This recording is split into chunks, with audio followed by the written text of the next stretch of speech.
Welcome to American Accent Training. This book and CD set is designed to get you started on your American accent. We'll follow the book and go through the 13 lessons and all the exercises step by step.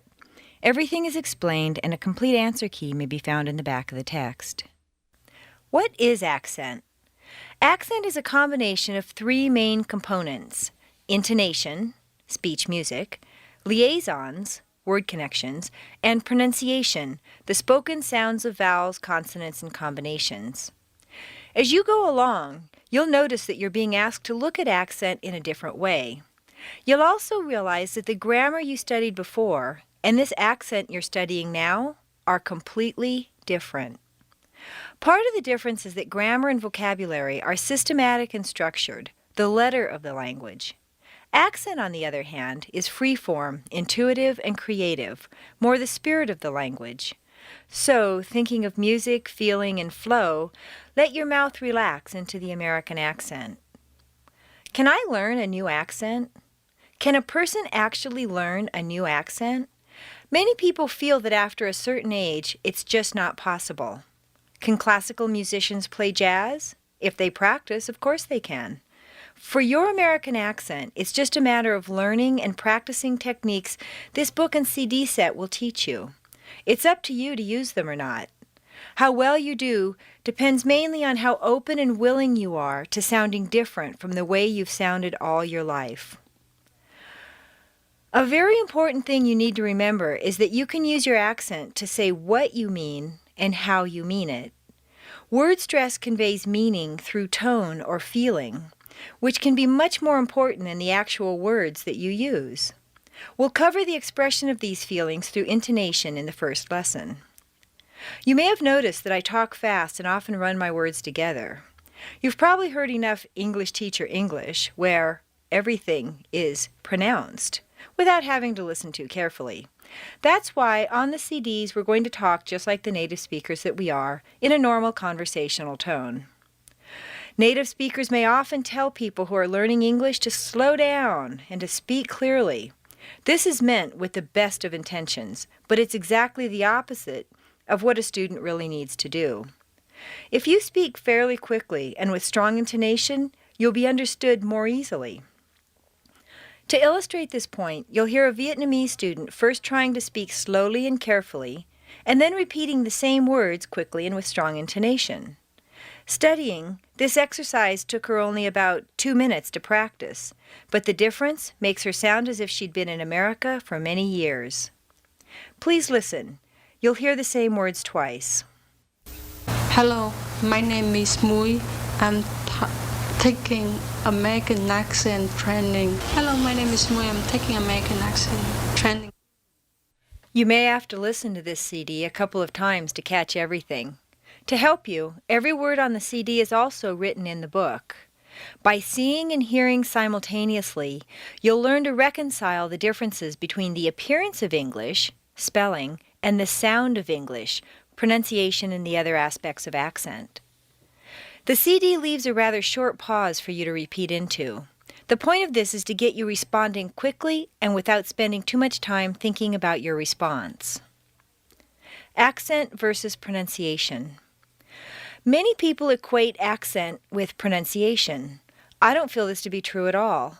America is a big country, and while the pronunciation varies from the East Coast to the West Coast, from the southern to the northern states, two components that are uniquely American stay basically the same: the speech music, or intonation, and the word connections, or liaisons. Throughout this program, we'll focus on them. In the latter part of the book, we'll work on pronunciation concepts such as cat, caught, cut, and Betty bought a bit of better butter. We'll also work our way through some of the difficult sounds such as TH, the American R, the L, V, and Z. Which accent is correct? American accent training was created to help people sound American for lectures, interviews, teaching, business situations, and general daily communication. Although America has many regional pronunciation differences, the accent you will learn is that of standard American English as spoken and understood by the majority of educated native speakers in the United States. Don't worry that you'll sound slangy or too casual, because you most definitely won't. This is the way a professor lectures to a class, the way a national newscaster broadcasts, the way that is most comfortable and familiar to the majority of native speakers. Why is my accent so bad? Learners can be seriously hampered by a negative outlook, so I'll address this very important point early. First, your accent is not bad. It is non-standard to the American ear. There's a joke that goes, what do you call a person who can speak 3 languages? Trilingual. What do you call a person who can speak only 2 languages? Bilingual. What do you call a person who can only speak 1 language? American. Every language is equally valid or good, so every accent is good. The average American, however, truly does have a hard time understanding a non-standard accent. George Bernard Shaw said that the English and Americans are 2 people divided by the same language. Some students learn to overpronounce English because they naturally want to say the word as it is written. Too often, an English teacher may allow this, perhaps thinking that colloquial English is unsophisticated, unrefined, or even incorrect. Not so at all. Just as you don't say the T in listen, the double T in better is pronounced D, better. Any other pronunciation will sound foreign, strange, wrong, or different to a native speaker. Less than it appears, more than it appears. As you will see in exercise 121, squeezed out syllables on page 18, some words appear to have 3 or more syllables, but all of them are not actually spoken. For example, business is not business, but rather business. Just when you get used to eliminating whole syllables from words, you're going to come across other words that look as if they have only 1 syllable, but really need to be said with as many as 3. In addition, the inserted syllables are filled with letters that are not in the written word. I'll give you 2 examples of this strange phenomenon.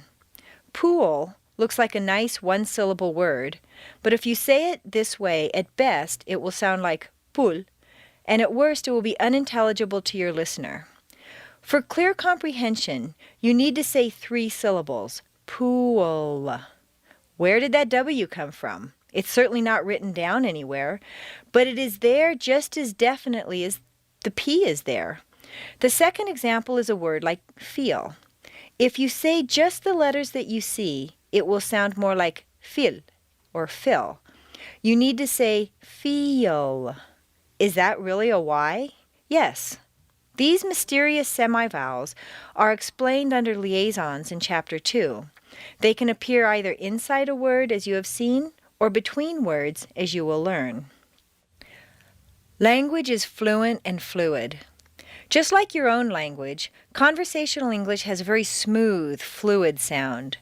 Imagine that you're walking along a dry riverbed with your eyes closed.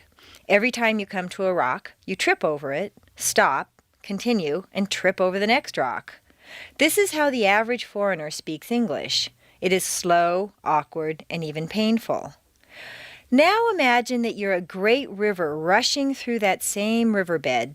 Rocks are no problem, are they? You just slide over and around them without ever breaking your smooth flow. It is this feeling that I want you to capture in English. Changing your old speech habits is very similar to changing from a stick shift to an automatic transmission. Yes, you continue to reach for the gear shift for a while, and your foot still tries to find the clutch pedal, but this soon phases itself out. In the same way, you may still say telephone call instead of call for a while, but this too will soon pass. You'll also have to think about your speech more than you do now. In the same way that you were very aware and self-conscious when you first learned to drive, you'll eventually relax and deal with the various components simultaneously. A new accent is an adventure. Be bold. Exaggerate wildly. You may worry that Americans will laugh at you for putting on an accent, but I guarantee you they won't even notice. They'll just think that you finally learned to talk right. Good luck with your new accent.